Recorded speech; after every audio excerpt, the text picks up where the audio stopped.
धाराशिवमध्ये एका वृद्ध महिलेनं नदीमध्ये उडी घेतली। एका तरुणानं नदीमध्ये उडी घेत या महिलेचा जीव वाचवलेला आहे। पावसामुळे नुकसान झालं, सांभाळायला देखील कोणी नसल्यानं तिनंही टोकाचं पाऊल उचललं। धाराशिवच्या सानपाईमध्ये हा धक्कादायक प्रकार आहे। दैफळ येथील तेरणा नदीच्या पुलावरून तिनं पाण्यामध्ये उडी घेतलेली होती, मात्र एका तरुणानं धाडस करत या वृद्ध महिलेचा जीव वाचवलेला आहे।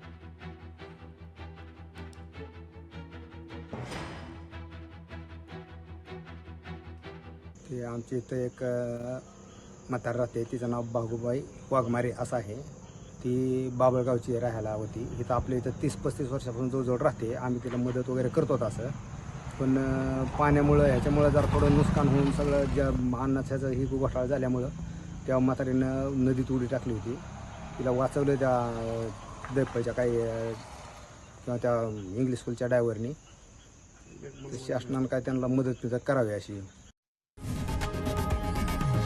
लोकशाही मराठी ऐका, पहा, जागरूक रहा।